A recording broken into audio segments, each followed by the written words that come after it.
नमस्कार, मेरा नाम फातिमा है। आप दी लल्लन टॉप की नई पहल रंगरूट देख रहे हैं। हमारे साथ रवि सिहाग हैं, जिन्होंने यूपीएससी सिविल सर्विसेज एग्जाम 2021 में हिंदी माध्यम से पहली रैंक हासिल की है। रवि की ऑल इंडिया रैंक 18 है। हमारे साथी प्रशांत ने उनसे उनकी जर्नी के बारे में बात की है। आइए सुनते हैं। हेलो रवि जी, धन्यवाद कैसे हैं? प्रशांत जी। कैसे हैं? हेलो प्रशांत जी, बहुत-बहुत धन्यवाद आपका। कैसे हैं? मैं एकदम बढ़िया हूँ। थोड़ा-सा समय निकाल पाया हूँ फाइनली। नहीं, नहीं, बहुत-बहुत धन्यवाद आपका। तो मैं पीछे से स्टार्ट करूँगा, जैसे जो लास्ट स्टेज यूपीएससी में इंटरव्यू होती है, ठीक है? हुँ, हुँ। तो पहला सवाल मेरा आपसे ये है कि आईएएस क्यों बनना था? देखिए, इसका सवाल का जवाब यही है कि मैंने किया हुआ था बीए और एजुकेशन के जो बैकग्राउंड से, जहाँ पे आपकी सिर्फ़ एजुकेशन का बैकग्राउंड है, बीए का बैकग्राउंड, वहाँ पे सबसे हाईएस्ट पोस्ट शायद पूरे इंडिया में यही है। हुँ, और जिस जगह से मैं आता हूँ, जिस प्रकार के बैकग्राउंड से आता हूँ, वहाँ पर कुछ समय तक बीए करने के बाद में एक ड्रीम बना कि हाँ, आईएएस बन सकते हैं। हुँ, उसके बाद में हालाँकि एसएससी की प्रिपरेशन करने चला गया था, लेकिन उसके बाद में कुछ सीनियर्स ने गाइड किया कि हाँ, तुम कर सकते हो, तो से स्टार्ट की प्रिपरेशन। Okay, okay, okay. तो होली पीडीएफ में नाम देखकर कैसा लगा है? होली पीडी में नाम देखकर बहुत अच्छा लगा, खास करके जब आपका नाम फ्रंट पेज पे आता है, तो इससे अच्छी खुशी की बात कुछ नहीं हो सकती, पहले पेज पर नाम आता। फैमिली का रिएक्शन क्या था? फैमिली का रिएक्शन बहुत खुश थे ऑब्वियसली फैमिली वाले सारे के सारे और उछल पड़े थे खुशी से। अच्छा, रवि जी, सबसे पहले न्यूज़ शेयर किसको करी थी? कौन सबसे ज़्यादा खुश था? कैसा क्या था माहौल? मैंने सबसे पहले पापा को ही फ़ोन किया था और उन्हीं को न्यूज़ शेयर की थी और मतलब वो उनका अलग आत्मविश्वास था कि हाँ, मुझे पता था कि तेरा इस बार ऐसा कुछ होगा, तो हुँ। अच्छा लगा उनके मुँह से ये बात सुन के भी। ओके, तो आपने हिंदी हाँ जी। माध्यम से पेपर दिया जी। और पिछले कुछ सालों में मतलब ऐसा बहुत मीडिया में सर्कुलेट हुआ है और लोग कहते हैं कि हिंदी माध्यम वालों के लिए थोड़ा डिफ़िकल्ट है पेपर को क्रैक करना। तो क्या हुँ, हुँ। डिफ़िकल्टीज़ थी और मतलब अगर थी और क्या मतलब हुँ। क्या कोई कर सकता है कि जो हिंदी माध्यम से तैयारी करने वाला हो, उसको मतलब क्या-क्या चीज़ें करनी चाहिए और कैसे तैयारी करनी चाहिए? क्या स्ट्रैटेजी हो सकती है हिंदी माध्यम वालों के लिए? देखिए 2-3 चीज़ें हैं, एक तो हिंदी मीडियम के जो छात्र आते हैं, उनका बैकग्राउंड ही थोड़ा-सा बाकी छात्रों की तुलना में कमज़ोर होता है। तो हुँ, ये एक बड़ा कारण है। दूसरा जो मटीरियल को लेकर है कि जो मटीरियल है वो अच्छा मटीरियल इंग्लिश में अधिक उपलब्ध है। हालाँकि पिछले 2-3 सालों में मटीरियल को लेकर थोड़ा-सा लोकांतरीकरण हुआ है क्योंकि हिंदी में अच्छे मटीरियल उपलब्ध होने लगे हैं। और तीसरा ये है कि जो हिंदी में हम लोग लिखते हैं, तो इंग्लिश में आप बिना पेन उठाए पूरा सेंटेंस लिख सकते हो। जबकि हिंदी में ऐसा नहीं है, हिंदी में आपको अगर एक शब्द भी लिखना होगा तो 4 बार पेन उठाना पड़ेगा। तो ये एक बड़ी वजह है कि आप लिखने में जहाँ पे आपका बड़ा पार्ट रिटन पेपर है, ऑलमोस्ट 1750 नंबर का रिटन पेपर है। हुँ, हुँ, तो वहाँ पर अगर आप हर पेपर में 5-5, 6-6 नंबर आपके कम हो रहे हैं, तो ऑब्वियस सी बात है कि आप मतलब एक प्रकार से 30-40 नंबर के अंडर में रह जाते हैं। लेकिन इसका ये कदापि मतलब नहीं है कि मैं इस बात को समर्थन देता हूँ कि इंग्लिश में अगर आप पेपर देंगे तो आपका सिलेक्शन होगा, हिंदी में देंगे तो आप नहीं रह जाएँगे। उसके लिए थोड़ा-सा आपको हार्ड वर्क करना होगा। हुँ। थोड़ा-सा इंग्लिश पे कमांड आपको बनानी पड़ेगी कि आप इंग्लिश में सहज महसूस करें। इसके लिए आप अखबार पढ़ सकते हैं या इंग्लिश पे थोड़ा ग्रामर पे, वर्ड मीनिंग पे, इन पे ध्यान देंगे हुँ, और अगर आप इंग्लिश कंटेंट को समझ पाएँगे तो शायद उसमें कोई फिर उसके बाद में कोई समस्या नज़र नहीं आएगी। मतलब कुल मिला के बात ये है कि क्योंकि मटेरियल इंग्लिश में अवेलेबल है, तो थोड़ा बहुत हुँ। ऐसा इंग्लिश हो कि वो मटेरियल समझ पाए। हाँ, बाकी प्रशांत जी अभी पिछले 1, 2, 3 साल में थोड़ा हिंदी में अच्छा मटेरियल आने लगा है। फिर भी कुछ जैसे एडिटोरियल है, अच्छे न्यूज़पेपर्स हैं, वो इंग्लिश में अधिक उपलब्ध हैं। तो उनका अगर थोड़ा समझने का मतलब इतना होना चाहिए कि आप इंग्लिश जैसी भाषा को समझ पाएँ। हुँ, हुँ।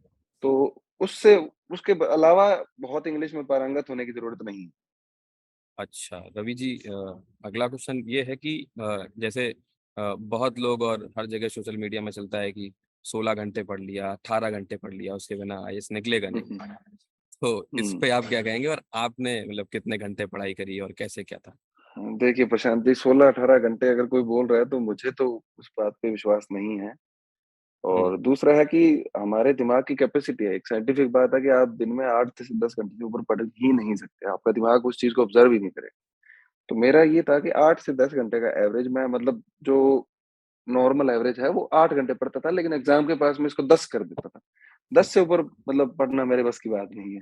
मतलब तो कंसिस्टेंसी आज ज़्यादा मैटर करती है, हाँ, आप ये कहना चाह रहे कंसिस्टेंसी मैटर करती है। अगर आप 7 घंटे भी पढ़ रहे हैं, 6 घंटे भी पढ़ रहे हैं, लेकिन कंसिस्टेंसी से पढ़ रहे हैं। जैसे इस बार मैं सर्विस में था, तो सर्विस के आवर्स के बाद में मेरे पास 5-6 घंटे का ही टाइम बचता हैं? हुँ, हुँ। कि उसके अलावा मैं पढ़ पाऊँ। तो अगर वो भी मैं कंसिस्टेंसी से कर रहा हूँ, तो इतना बहुत है, बजाए कि आप 16 घंटे पढ़ रहे हैं, और जो हुँ। कि असंभव प्रतीत होता है। Okay, okay. तो आप सर्विस में थे, तो ये बताइएगा कौन-सी सर्विस में थे? और सर्विस में रहकर तैयारी करना कैसे होता है? उसको कैसे मैनेज करें? और कितना कठिन या कितना सरल, मतलब कैसे उस चीज़ को टैकल करें, वो कैसे करते थे आप? क्या किया आपने? प्रशांत जी, मेरा यूपीएससी में ही सिलेक्शन हुआ था 2018 के पेपर में, और 19 के पेपर में 337 और 317 रैंक थी। ओके। जिसके बाद में अभी मैं इंडियन डिफेंस अकाउंट सर्विस में हूँ, उसकी अंडर ट्रेनिंग हूँ मैं, हुँ, हुँ। पुणे के अंदर। तो सर्विस के अंदर पढ़ना मतलब आपको थोड़ा-सा थोड़ी परेशानी आती है कि आपको टाइम अच्छे से आपको मैनेज करना होता है। क्योंकि बिल्कुल। आपका ऑफ़िस टाइम होता है, उसमें आप ट्रेनिंग में क्लासेस में जाते हो या कोई बाहरी अटैचमेंट में जाते हो, किसी फील्ड विजिट में जाते हो। तो उसके बाद में, उस थकान के बाद में आपको वापस से खुद को मतलब ऊर्जा भर के वापस से पढ़ना पड़ता है। बस वो एक चैलेंज होता है। लेकिन सर्विस के साथ में अगर आप इस जगह पे आप ऐसे लोगों के बीच में रहते हैं जो ऑलरेडी यूपीएससी में सिलेक्टेड हैं, तो वो एनवायरनमेंट काफ़ी अच्छा एनवायरनमेंट होता है। तो आपको साथ वाले लोग सारे आपको हौसला अफ़ज़ाई करेंगे, आपके साथ नॉलेज शेयर होगा, तो आपका पर्सनैलिटी इससे इम्प्रूव होती है। उसके मत बाद में अगर आप 5-6 घंटे ही पढ़ते हैं, तो मोर दैन इनफ है, क्योंकि एक बार आपने निकाल चुके हैं, आप में नॉलेज है, बस उसको ब्रश अप करना है आपको। हुँ, हुँ, हुँ, हुँ। मतलब निकाल सकते हैं, बट ये है कि थोड़ा हार्ड वर्क ज़्यादा करना पड़ेगा। हाँ, थोड़ा-सा हार्ड वर्क ज़्यादा करना पड़ता है। Okay, okay. Ravi ji, UPSC से थोड़ा पहले की जर्नी जो आपकी थी, वो बताएँ, ऐसी मतलब कौन-सी चीज़ ने जिसने आपको इंस्पायर किया कि यूपीएससी देना है या आईएएस बनना है आगे चल के? प्रशांत जी, ऐसा कोई घटना नहीं थी। जनरली मैं एसएससी की कर रहा था, तो एक भैया हैं मेरे, विनोद जाखड़ अभी, तो उन्होंने मुझे मेरे कुछ आंसर्स दिखे। एसएससी में एक पेपर होता है एस्से का। हुँ, वो कुछ ऐसे लिख रहा था एसएससी के बाद में, तो उन्होंने मेरे ऐसे से मतलब प्रभावित होकर मुझे कहा कि तुम बहुत अच्छा लिखते हो और तुम यूपीएससी निकाल सकते हो। हुँ। तो मुझे लगा कि हाँ, थोड़ा बहुत मन में था पहले से, तो मुझे लगा कि अगर इतना कोई व्यक्ति जो बहुत ईमानदारी से ऐसी बात बोल रहा है, तो फिर मैंने उनसे पूरी गाइडेंस ली। उन्होंने मेरे को बुक लिस्ट वगैरह बताई, सारा बताया। तो अभी उनकी वजह उनका बहुत बड़ा योगदान मैं मानता हूँ, मार्गदर्शक के तौर अच्छा, आपने मार्गदर्शन की बात करी, तो मार्गदर्शक का क्या रोल होता है यूपीएससी की तैयारी में? कैसे गाइड कर सकता कोई आपको? पे। देखिए, गाय मार्गदर्शक का मेन रोल यही होता है कि आपको जो कंटेंट है वो बता दें। पढ़ना आपको खुद को है, मेहनत आपको खुद को करनी है। मार्गदर्शक बस इतना ध्यान रखे कि आप जब भी लो फ़ील करें, आपको जब भी खुद पे सेल्फ डाउट हो या परेशानी में हो, तो मार्गदर्शक आपको वापस से ऊर्जा में भर दें। मेरे मार्गदर्शक ने यही किया कि मैं जब भी कोई 1 आध महीने में 1-2 बार जब मेरे को लगता था कि सेल्फ डाउट आते थे, तो मैं उनको फ़ोन कर लेता था, और उनका जो भी मुझे मतलब मोटिवेट करने का तरीका था, वापस उसके बाद में मुझे लगता नहीं था कि सारे सेल्फ डाउट खत्म हो जाते थे। हुँ, तो हुँ, ये एक रोल है कि आपको बताएँ कि आप क्या हैं, हुँ। आपकी अच्छी बातें बताएँ, और आपकी जो पोटेंशियल है उसको बताकर आपको मोटिवेट करें। अच्छा रवि जी, आप खुद को मोटिवेट कैसे रखते थे? सब बहुत बड़ा सवाल है, बहुत लोग पूछते हैं। देखिए प्रशांत जी, ये तो सबके साथ ऐसा होता है कि कुछ लोग पूछते हैं कि मतलब आपको डिमोटिवेशन नहीं होता? सबके साथ डिमोटिवेशन होता है, सबको लो फ़ील होता है, लेकिन 2-3 चीज़ें हैं जो आपकी मदद कर सकती है। हुँ, एक तो आपका लाइफ़स्टाइल है, वो आप अच्छा कर सकते हैं, जो आप रेगुलर एक्सरसाइज़ कर सकते हैं, मेडिटेशन और अच्छा फूड।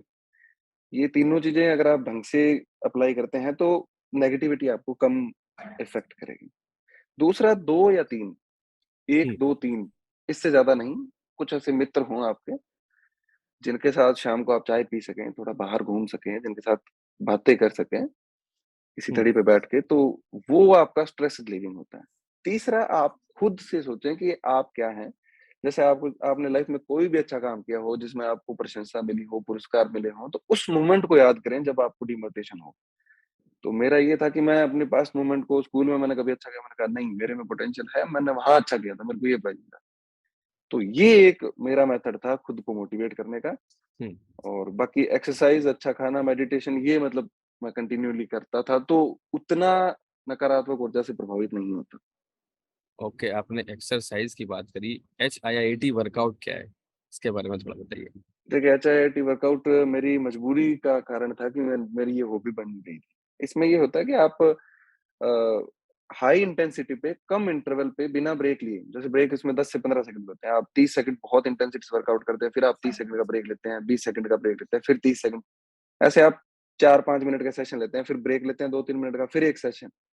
हम्म, तो इसका मेन कारण ये था कि मेरे पास समय कम होता था, तो मैं सुबह उठ के या कभी शाम को, वैसे जनरली सुबह मैं उठते ही एक पार्क में जाके या कहीं भी या रूम पे भी बिना कोई इंस्ट्रूमेंट की रिक्वायरमेंट के एक रनिंग या फिर बहुत स्प्रिंट या फिर जो भी एक्सरसाइज के पुशअप्स वगैरह होते हैं, स्क्वाट्स वगैरह, हम्म, तो वो एक 15 से 20 मिनट का एक कर लेता था, तो उससे मेरे को पूरे दिन मतलब एनर्जाइज्ड रहा।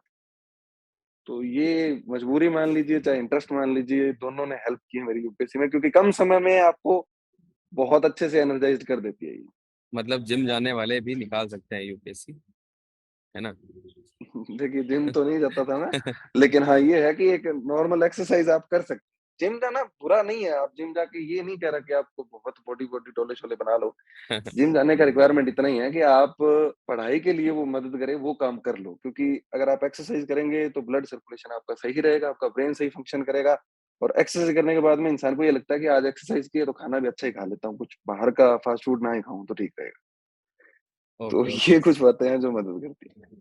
Okay, okay. तो रवि जी, थोड़ा यूपीएससी की जर्नी के बारे में बात करते हैं। आपने तैयारी कब स्टार्ट करी और कितने अटेम्प्ट का ये सफर था? मैंने तैयारी स्टार्ट की थी 2017 के आसपास, और 17 के अंत में, और 18 में पहला अटेम्प्ट किया था, जिसमें मेरे को इंडियन रेलवे ट्रैफिक सर्विस मिला था 337वीं रैंक पे। 19 में 317 रैंक अपग्रेड हुई, 20 रैंक, और फिर इंडियन डिफेंस अकाउंट सर्विस में आया, और 20 में मेरा प्रीलिम्स क्वालीफाई नहीं हुआ था। 21 में दोबारा दिया, और हम्म। इस बार 18th रैंक। अच्छा, आपने बोला 20 में प्रीलिम्स क्वालिफाई नहीं किया था, तो हाँ जी। मैंने बहुत लोगों से ऐसा सुना था जो वेटरन्स थे कि 19-20 के बाद से यूपीएससी के जो प्रीलिम्स है वो बहुत हुँ, अनकन्वेंशनल होता जा रहा है। तो इसके हुँ। बारे में आप क्या कहेंगे, कैसे उसको टैकल किया?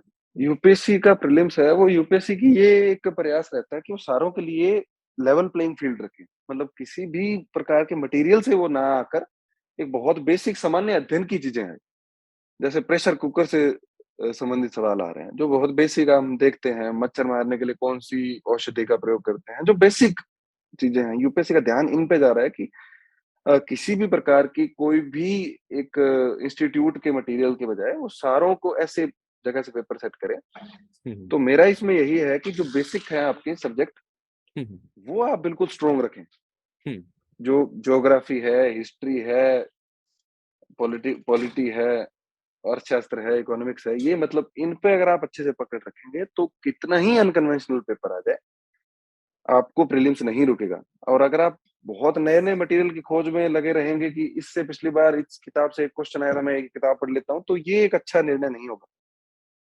Okay, okay. मतलब हाँ मटेरियल जी। के पीछे नहीं भागना है। जो बेसिक किताबें हैं, जो एनसीईआरटी है, जो स्टैंडर्ड बुक हैं, जो सारे स्टूडेंट पढ़ते हैं, उनको बार-बार रिवाइज़ कीजिए। बजाए कि आप कोई रेडीमेड किसी मटेरियल के पीछे जाएँ, क्योंकि बेसिक किताबें हैं, वो बाइबल हैं यूपीएससी की, मतलब और यूपीएससी उन्हीं एनसीईआरटीज, से पूछता है। हाँ, एनसीईआरटीज। एनसीईआरटीज़ आप पढ़ें। रवि जी, आपने मॉक्स का क्या कैसे लगाए थे, कितने लगाए थे, क्या मॉक्स का क्या रोल होता है, और अगर मॉक्स में मार्क्स कम आ रहे हैं या बहुत लोग पैनिक कर जाते हैं या मतलब ज्यादा आ रहे हैं तो बहुत खुश हो गए, तो उसको कैसे हैंडल करना है? मॉक्स आप किस मॉक से रिलेटेड बात करें? इंटरव्यू से रिलेटेड या फिर वैसे टेस्ट सीरीज़ जो हम टेस्ट लिखते हैं? प्रीलिम्स के मॉक्स की। प्रीलिम्स तो जनरली मैं क्या करता था, मार्केट में कुछ मिल जाते थे, तो वहाँ पे मैं लगा लेता था। देखिए, मार्क्स कम आते हैं तो जनरली किसी भी विद्यार्थी को बुरा लगता है, और मैं कोई अपवाद नहीं हूँ उसमें। लेकिन ये है कि इसमें एक बात आप खुद को समझा सकते हैं कि अगर मेरे मार्क्स कम आए हैं, अगर मैंने ज़्यादा गलत किए, इसका मतलब है कि उन चीज़ों से मैं अवेयर नहीं था, उन चीज़ों के बारे में। हम्म, तो उस सब से पार पाकर आप उसको अच्छे से पढ़ के और दोबारा अगले मॉक के लिए प्रिपेयर करें। 30 से 35 टेस्ट मैंने लगाए थे प्रीलिम्स के लिए। मेंस के लिए ऐसे और जनरल स्टडी और ऑप्शनल को मिला के लगभग 40 के आसपास थी, 30-40 टेस्ट मैंने मेंस के लिए लगाए थे। हम्म, और मुझे लगता है कि मतलब मेंस के लिए आप जितना ज़्यादा लिखो उतना कम है। प्रीलिम्स के लिए अगर आप 30-35 टेस्ट लगा रहे हैं, तो मुझे लगता है कि ये इनफ है। Okay, okay. अच्छा, प्रीलिम्स की बात करेंगे। प्रीलिम्स में जो पेपर सीसैट का पेपर जो होता है, हाँ तो जी, बहुत से लोग अब से बोलने लगे हैं कि सीसैट का पेपर जो आईआईटियंस होते हैं या जिनकी मैथ्स और रीजनिंग अच्छी होती है, उनके लिए हाँ जी, ईज़ी हो गया है, ऐसा कुछ। तो हाँ मतलब जी। क्या ऐसा है आईआईटियंस के लिए थोड़ा मतलब ईज़ी है या कुछ उसको कैसे टैकल देखिए, करना है? आईआईटियंस का बैकग्राउंड मैथमेटिक्स का होता है तो थोड़ा ईज़ी होता है, लेकिन नॉर्मल उसमें बहुत हाई लेवल की कैट लेवल की मैथमेटिक्स नहीं होती। 10वीं 12वीं के लेवल की 10वीं के लेवल की 12वीं भी नहीं, 10वीं के लेवल की मैथमेटिक्स होती है और वो भी 100% मैथमेटिक ड्रिवन नहीं है। उसमें रीज़निंग के क्वेश्चन होते हैं और उसमें कॉम्प्रिहेंशन के क्वेश्चन होते हैं जो यूपीएससी की माँग है कि एक बेसिक जो ब्यूरोक्रेट बन रहा है उसको इतनी मैथमेटिक्स, इतनी रीज़निंग और इतनी उसके लॉजिकल कैपेबिलिटीज़ होनी चाहिए। तो उसमें मेरा एक ही मानना है कि थोड़ा-सा अनुवाद है जो अंग्रेज़ी से हिंदी का, उसको थोड़ा-सा बेहतर बनाया जा सकता है। कंप्यूटरीकृत अनुवाद के बजाय एक सहज अनुवाद हो जो कि समझने लायक हो। तो हुँ, वो अगर इसमें होता है तो बाकी इस सीसेट के पेपर से मुझे आपत्ति नहीं है क्योंकि वैसे भी क्वालीफाइंग पेपर है। आपको 80 में से 27 क्वेश्चन करने होते हैं। अगर आप वो कर देते हैं तो आप क्वालीफाई ओके, ओके, ओके।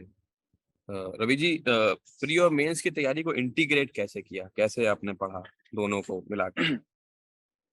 देखिए प्रशांत जी, मैंने मेंस के पर्सपेक्टिव से ही प्रिपरेशन की थी, पूरे टाइम तक। जब प्रीलिम्स आता है तो उसके ढाई या 3 महीने पहले तो मैंने प्रीलिम्स को लेकर मतलब बिल्कुल प्रीलिम्स के लिए जैसे फैक्ट आप मतलब हुँ, उसको हुँ। बोलते हैं एक प्रकार से रटना, कि हुँ, आप किताबों को रट रहे हैं, हुँ, ताकि प्रीलिम्स में आपका कोई भी फैक्ट ना छूटे।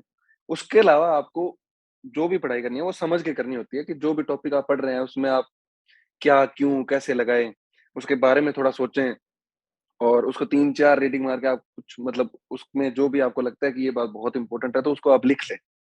हुँ, हुँ। बाकी आप मेंस के हिसाब से पढ़ें क्योंकि मेंस का नाम ही मेंस इसलिए है क्योंकि ये मेंस है। तो इस मतलब 1750 टोटल 2025 नंबर का यूपीएससी का पेपर है, जिसमें प्रीलिम्स क्वालिफाइड है, इसके मार्क्स नहीं जुड़ते। इसमें हुँ, आप हुँ। क्वालिफाई होते हैं तो उसके बाद में आप मेंस में जो भी लिखते हैं उसके मार्क्स के आधार पर आपको चयनित किया जाता है। तो स 2025 में से 275 नंबर का इंटरव्यू है और 1750 नंबर का हुँ, मेंस है। हुँ। तो इसलिए वो ज़रूरी है, उसके अकॉर्डिंग आपको पढ़ना है कि आपको कुछ टाइम तक समय तक पढ़ना है, पहले सिलेबस कवर करना है, फिर आपको कुछ लिखने का अभ्यास करना है और ये मेन है। अच्छा, आपने रटने की बात करी और मेंस तो बिना समझे तो हो नहीं सकता, है ना? तो रटने और हाँ जी। समझने के बीच वो जो एक गैप है, तो उसको हुँ, हुँ। कैसे टैकल करें? उसके बारे में क्या करना चाहिए किसी एक एस्पिरेंट को? देखिए, रटना सिर्फ़ इसलिए है क्योंकि आप कोई फैक्ट छोड़ नहीं सकते और रटने का उद्देश्य सिर्फ़ इतना ही है कि वो 2 महीने या 1 डेढ़ महीने या 10-15 दिन आपके दिमाग में रिटेन रहे, फिर चला जाए दिमाग से तो भी कोई आपत्ति नहीं। हुँ, समझने का मतलब है कि आप उस विषय को गहराई से समझ चुके हैं, उस विषय से घुमा-फिरा कर कुछ भी क्वेश्चन आए तो आप उसको डील कर लेंगे। हुँ, हुँ, जैसे जैन और बुद्ध धर्म है, हुँ, तो हुँ, जैन और बुद्ध धर्म के बेसिक बायोडाटा की महावीर स्वामी जी कब उनका जन्म हुआ, कहाँ पे उनको कैवल्य प्राप्त हुआ, कहाँ-कहाँ वो गए, तो ये तो रटंत विद्या है। इसको आप रट सकते हैं क्योंकि यूपीएससी में कई बार क्वेश्चन आ जाता है। हुँ, लेकिन जैन धर्म क्यों भारत में पॉपुलर हुआ, क्यों बौद्ध धर्म है वो भारत में उसके अवशेष कम बचे हैं जबकि भारत में उत्पत्ति हुई थी उसकी। तो इस प्रकार के विषय हैं, वो आपको गहराई से पढ़ने पड़ेंगे, तब आपको समझ आएगा कि मतलब ये कॉन्सेप्चुअल क्वेश्चन है। तो ये इन दोनों में डिफरेंस है। तो रटो उतना ही कि आप 1 डेढ़ महीने तक उसको दिमाग में रख सको, बाद में दिमाग को फ्री हो जाए। वो अगर गायब हो जाए दिमाग से तो भी कोई दिक्कत नहीं मतलब रटना ज़रूरी है लेकिन समझना उससे भी ज़्यादा ज़रूरी है। है। बिल्कुल, रटना प्रीलिम्स के लिए थोड़ा ज़रूरी है, हाँ, हाँ। समझना मेंस के लिए ज़्यादा ज़रूरी है। इसके जी। बाद एसे पेपर पे बात करते हैं। एसे के लिए क्या तैयारी करी आपने? एस्से के लिए देखिए कुछ प्रैक्टिस मैंने काफ़ी की थी एस्से के लिए। इस बार काफ़ी अच्छे एस्से लिखे थे। इस बार मेन मतलब एस्से में मेरे मार्क्स अच्छे आए थे, तो उसके लिए काफ़ी एस्सेज मैंने लिखे थे और उसमें विकास सर का भी काफ़ी अच्छा योगदान था। विकास सर ने मतलब काफ़ी हेल्प की थी और बाकी मेन ये है कि विकास आप दिवकर एस्से के जी। अंदर हाँ जी, ओके, ओके। हाँ, बोलिए। तो उन्होंने ऐसे में मदद की थी काफ़ी और एस्से के लिए ये है कि आप उसको बाँधने की कला आप सीख गए। एस्से को बाँधना कैसे है? बाकी सब चीज़ें साइडलाइन हो जाती है, अगर आपको ऐसे पढ़ के उसको मज़ा आ गया एग्ज़ाम हुँ, में, हुँ, तो और वो बाँधने की कला आपको प्रैक्टिस से आएगी क्योंकि मैं जब ऐसे लिखता था, तो मैं बिखेर देता था ऐसे को, कथानक को पूरा बाँध नहीं पाता था और जो आदि और अंत है, उसके बीच में तारतम्य नहीं रहता था, तो फिर धीरे-धीरे प्रैक्टिस कर करके कई बार आपको खुद को सीमित करना होता है कि आप बहुत ज़्यादा उड़ान ना भरें, हुँ, हुँ, वरना आप बिखेर देते हैं। कई बार हुँ, आपको थोड़ा-सा पुश करना होता है कि इसमें और डायमेंशन खोजे जाएँ। हुँ। तो ये कला है। ऐसे तो अभी आपको मैं 3 घंटे भी अगर बात करें तो भी नहीं एक्सप्लेन कर पाऊँगा कि ऐसे को किस तरह से लिखा जाए। बिल्कुल, बिल्कुल, बिल्कुल। मतलब ऐसा तो नहीं है ना, जैसा लोग बोलते हैं कि ऐसे के लिए वो बुकर प्राइज़ वाली गीतांजलि श्री बनना होगा, वैसा लिखना होगा, वैसा कुछ? देखिए ऐसा है गीतांजलि श्री जैसा लिखते हैं तो फिर आप गीतांजलि श्री जैसा ही लिखें, किताबें ही लिखें फिर वो ज़्यादा अच्छा रहेगा। एक सामान्य छात्र से यही उम्मीद है कि एक उस विषय को पकड़ लें। यूपीएससी का एस्से के बारे में यूपीएससी ने इतना ही लिखा है, यूपीएससी का जो मेन जो आता है, उसमें ये लिखा है कि आप एस्से में दिए गए टॉपिक के अर्थ के जितना पास जा सकते हैं, उतना जाने का प्रयास कीजिए। हुँ, इसका मतलब है कि अगर आप 100% अर्थ को नहीं समझ पाए हैं, उसके अधिक से अधिक नज़दीक भी गए हैं, तो ये आपकी बड़ी उपलब्धि है। ओके, तो ओके, ओके। जो टॉपिक दिया है उसको शुरू के 10-15 मिनट से 2 ऐसे लिखने होते हैं 3 घंटे में, तो आप एक ऐसे में 15 से 20 मिनट आप उसको सोचने में लगाइए और आप उसकी भूमिका क्या उसकी मेन बॉडी में लिखेंगे, कौन से पॉइंट लिखेंगे और उसका एक छोटा खाका बना लीजिए 1 पेज। उस खाके को बनाकर उसके अकॉर्डिंग उसी पॉइंट में बाँधते हुए चलें, तो शायद आप अच्छा ऐसे लिख पाएँगे। Okay, okay. अच्छा एक जो यूपीएससी के जो कैंडिडेट्स हैं, जो तैयारी करने की सोच रहे हैं, उनके मन में एक बहुत दुविधा वाला सवाल होता है कि ऑप्शनल जी। कैसे चुनें? तो आपका ऑप्शनल क्या था और आपने कैसे उसको चुना और तैयारी के लिए क्या-क्या किया उसकी? ऑप्शनल मेरा हिंदी साहित्य था, वो चुनने का एक ही कारण था कि कुछ हिंदी मीडियम मैंने प्रीवियस टॉपर्स का देखा था, उनका हिंदी साहित्य विषय था और उन्होंने अच्छे मार्क्स उसमें स्कोर किए थे। मेरे 3 सब्जेक्ट थे बीए में पॉलिटिकल साइंस, इकोनॉमिक्स और इंग्लिश लिटरेचर। तो इकोनॉमिक्स और इंग्लिश लिटरेचर मैं हिंदी में शायद अच्छे से नहीं लिख पाता क्योंकि इंग्लिश लिटरेचर के लिए आपको बहुत हाई लेवल की इंग्लिश की ज़रूरत पड़ती है, जो मेरी नहीं है। और इकोनॉमिक्स भी एक इंग्लिश से संबंधित सब्जेक्ट है क्योंकि बेसिक किताबें उसकी सारी अंग्रेजी में हैं। बात ये है कि पॉलिटिकल साइंस और हिंदी लिटरेचर में से किसका चयन करना था, तो हिंदी का जब सिलेबस देखा और कुछ टॉपर्स के एक्सपीरियंस देखे, निशांत सर, इन गंगा सिंह सर, तो मुझे लगा कि ये सब्जेक्ट चूज़ कर लेना चाहिए। उसके लिए मैंने क्लासेस ली थी विकास सर से, दृष्टि हुँ, में। हुँ। तो वो उससे मेरा काफ़ी अच्छा ऑप्शनल हो गया था। उसके अलावा कोई कई ऑप्शनल हैं जो लिए जा सकते हैं। हिस्ट्री अच्छा ऑप्शनल है, संस्कृत साहित्य भी अच्छा ऑप्शनल है, तो ये कुछ ऑप्शनल है जिन पर सोचा जा सकता है। बाकी अगर आपका एजुकेशन में कोई ऐसा हो कि जिस पे आपकी बहुत अच्छी कमांड हो और यूपीएससी का ट्रेंड हो कि उसमें ठीक-ठाक नंबर आ रहे हैं, हुँ, तो वो भी ले सकते हैं। मतलब सारी चीज़ों को ध्यान में रख के आपको चुनना पड़ेगा। हाँ जी, अच्छा जी। आपने निशान जैन सर का नाम लिया, उन्होंने हाँ जी। आपको गाइड किया ऐसा कुछ या कुछ इंस्पायर किया? हाँ, मतलब वो हिंदी मीडियम के टॉपर थे, तो इंस्पिरेशन उनका अच्छा मिला था। उससे पहले हालाँकि सिलेक्शन से पहले उनसे बात नहीं हुई, बट हाँ, उनके कुछ वीडियोज़ को देखकर थोड़ा इंस्पिरेशन और थोड़ा गाइडेंस मिलता था। तो अभी उनका मैसेज आया, कांग्रेचुलेशन किया उन्होंने? हाँ जी, उनका मैसेज और कॉल दोनों आए थे। Okay, okay. अच्छा तैयारी पे वापस लौटते हैं। न्यूज़पेपर और जो बाकी मैगज़ीन्स आती हैं, हाँ जी। इनका क्या रोल है और आपने कौन-कौन सी रेफ़र करी थी? देखिए, मैं मतलब ये बात बोल तो रहा हूँ इस प्लेटफ़ॉर्म पे, लेकिन मैंने न्यूज़पेपर पढ़े नहीं थे यूपीएससी के। मतलब कोई भी मतलब न्यूज़पेपर ज़रूरी मैंने नहीं है। फ़ॉलो नहीं किया था। हाँ, ज़रूरी नहीं है, मतलब हो सकता है कि ये बात मेरे खिलाफ ही आ जाए कि क्या-क्या बोल रहा है, लेकिन न्यूज़पेपर मैंने नहीं पढ़ा था। मैं ऑनलाइन कुछ जो भी न्यूज़पेपर के जो क्रक्स आते हैं, वो देख लेता था और मैगज़ीन पढ़ लेता था मंथली। हुँ, हुँ। तो इस मामले में कुछ कोचिंग मटेरियल थे, वो उन्होंने हेल्प की। विज़न का अच्छा आता है, मेंस 365 वो और मैगज़ीन दृष्टि की मैगज़ीन से कुछ वो चीज़ें, ये सारी मिलाकर मैं करंट अफ़ेयर से अपडेट रख लेता था। कुछ ऑनलाइन में जैसे कुछ भी किसी का एनालिसिस है, कुछ देख लिया, तो ये सब चीज़ों को लेकर मेरा करंट तैयार हुआ था। मेनली मैगज़ीन और जो कंपाइलेशन आते हैं करंट के, वो पढ़ के मतलब काम चल जाता था। मतलब इस स्मार्ट वर्क आपने खूब किया। हाँ जी, मतलब सारे रिसोर्स से थोड़ा-थोड़ा निकाल लो, जो आपको ज़रूरी है। आपको किसी न्यूज़पेपर के प्रति बहुत ज़्यादा लॉयल्टी दिखाने की ज़रूरत नहीं है, मुझे ऐसा लगता है। मतलब ज़रूरी नहीं ये है पढ़ेंगे तभी होगा। ज़रूरी नहीं है घोड़े की तरह लगे ही रहो, स्मार्ट वर्क बहुत ज़रूरी है। हाँ जी, हाँ जी। अच्छा, ओके। तो आपने कहीं से कोचिंग करी? मैंने दृष्टि से हिंदी साहित्य के लिए कोचिंग की थी। ओके, अच्छा और ऑप्शनल सब्जेक्ट के लिए कोचिंग की थी। अच्छा बाकी जीएस के लिए सामान्य नहीं? अध्ययन के लिए सामान्य अध्ययन के लिए एनसीईआरटीज़ वगैरह से ही हो गया था, मतलब जो गाइडेंस मिली थी उससे ही हो गया था। अच्छा, अच्छा, अच्छा। ओके हाँ रवि जी, जी, डिजिटल इंडिया खूब बढ़ रहा है। हाँ, जी। और अब तो आप ब्यूरोक्रेट होने वाले हैं। तो हुँ। ऑनलाइन माध्यम में पढ़ना अच्छा लगता था या ऑफलाइन? क्या प्रेफ़र करते थे आप? देखिए, इस मामले में थोड़ा-सा रूढ़िवादी हूँ, मुझे ऑफ़लाइन माध्यम ज़्यादा पसंद है। ऑफ़लाइन माध्यम में भी मतलब आज के दौर में जब लैपटॉप वगैरह के बजाय मुझे किताबों से पढ़ना ज़्यादा पसंद है, कि एक किताब हो जिसमें पन्ने हों, तो वो प्रेफ़र करता हूँ। लेकिन हाँ, सहज हूँ ऑनलाइन माध्यम में, कोई चीज़ ऑनलाइन मटीरियल में मिल रही है, तो उसको मैं वहाँ से देखते हुए मुझे कोई दिक्कत नहीं है। लेकिन हाँ, अभी कोविड के टाइम पे जैसे ऑनलाइन का बहुत ज़्यादा बढ़ा था, तो अच्छी बात है कि वहाँ पर भी जो स्टूडेंट थे, वो अपनी पढ़ाई वगैरह कंटिन्यू कर पाए ऑनलाइन मीडियम की वजह से। हुँ, तो हुँ। अच्छा है कदम, उसका उपयोग लें, आपका जैसा इंटरेस्ट है उसके हिसाब से उसको यूज़ करें। Okay, okay, okay. तो अगला स्टेज हाँ जी। इंटरव्यू का होता है जिसके लिए सब लोग डरे होते हैं। हाँ, और सोशल मीडिया वगैरह पे तो बहुत डराया जाता है कि इंटरव्यू में घुसते ही ऐसा सवाल पूछ लिया जाता है कि कितनी सीढ़ी चढ़ के आए थे, है ना? हुँ। तो आपका कोई ऐसा एक्सपीरियंस और इंटरव्यू में क्या एक्सपीरियंस था आपका? क्या पूछा गया? देखिए, इंटरव्यू में कोई स्टोरी होती ही नहीं है, बहुत सिंपल इंटरव्यू जाता है, आपसे सिंपल सवाल पूछे जाएँगे आपके बारे में और आपकी 20-25 मिनट उनके साथ में बातचीत होगी और आ जाएँगे। और जैसे एक्सपेक्टेशन सोशल मीडिया में उसके बिल्कुल विपरीत है, बहुत ही शांत। आपको ऐसा लगेगा कि ये क्यों खत्म हुआ? इतना मतलब आपको वो कंफर्टेबल फ़ील कराते हैं इंटरव्यू में, क्योंकि उनका मकसद आपको रिजेक्ट करने का नहीं है, उनका मकसद है आपको सेलेक्ट करना है। अगर बशर्ते कि आप कोई गलती करके खुद को ये ना बोले कि अब मेरे को वो रिजेक्ट कर।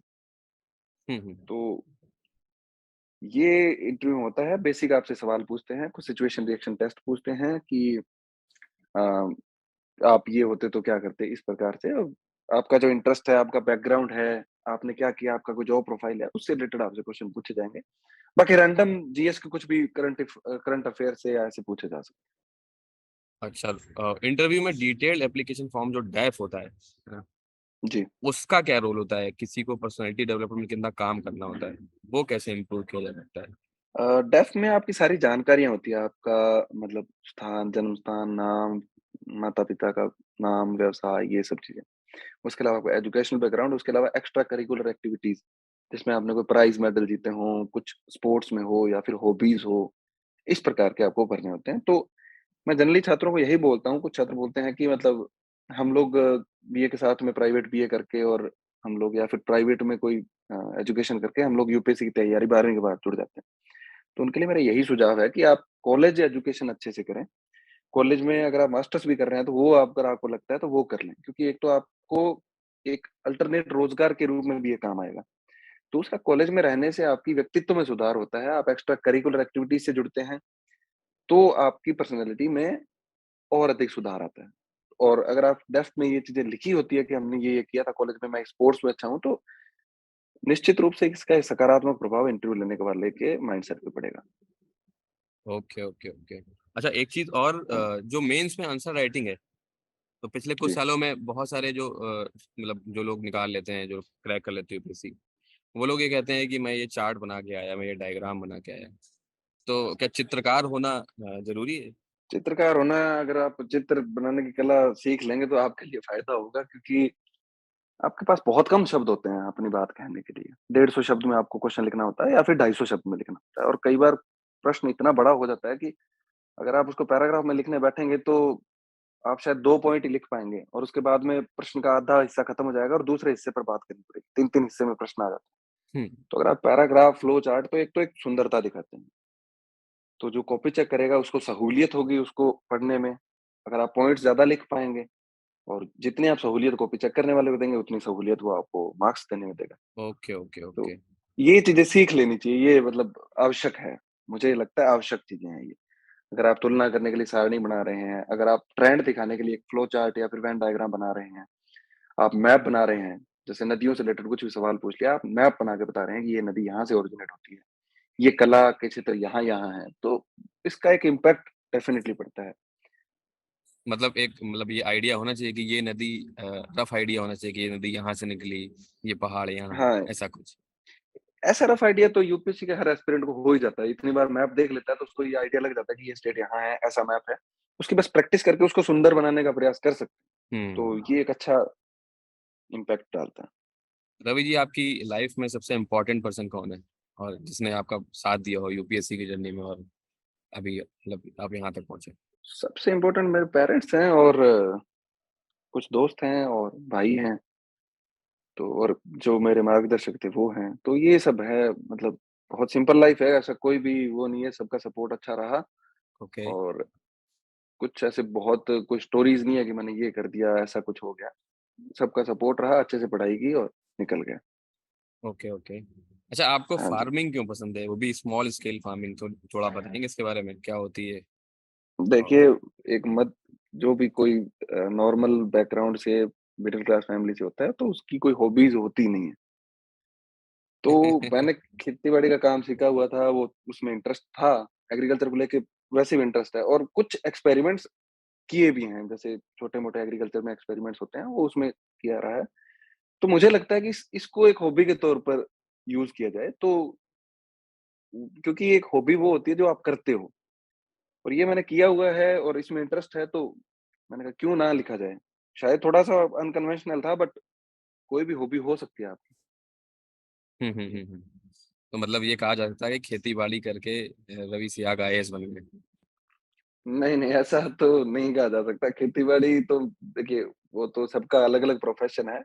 हाँ, हमारा खेती-बाड़ी है, तो वो घर चलाने के लिए ज़रूरी है, पर आईएएस पढ़ाई करके ही बना हूँ, मतलब पढ़ाई और सबका सपोर्ट। Okay, okay, okay. हाँ जी।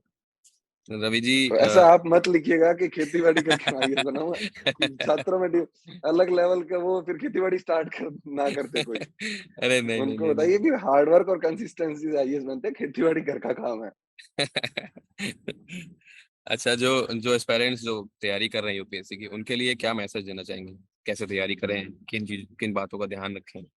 क्या आप ही कह रहे हैं? उनको उनको यही मैसेज देना चाहूँगा कि जो बेसिक जो विषय हैं, उन पे आप स्ट्रिक्ट रहें। जो भी बेसिक जैसे हिस्ट्री, ज्योग्राफी इन पे आप स्ट्रिक्ट रहें। बेसिक स्टैंडर्ड बुक्स हैं, एनसीईआरटीज़ हैं, उनको अच्छे से पढ़ें। बार-बार रिवाइज़ करें, जितनी बार कर सकते हैं उतना कम है। बहुत ज़्यादा मटेरियल के चक्कर में ना घूमें।